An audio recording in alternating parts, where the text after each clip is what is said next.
আজকে আমার বন্ধুর জন্মদিন। Today is my friend's birthday. আমি তাকে একটি উপহার দিতে চাই। I want to give him a gift. তাই আমি একটি দোকানে যাচ্ছি। So I am going to I shop. এখন আমি একটি উপহার খুঁজতেছি। Now I am looking for a gift. দোকানে অনেক সুন্দর জিনিস আছে।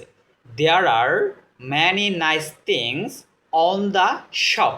আমি ইতিমধ্যে একটি সুন্দর কলম পছন্দ করেছি।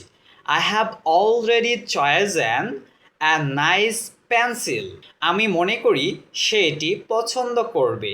I think he will like it. এখন আমি উপহারটি কিনতেছি।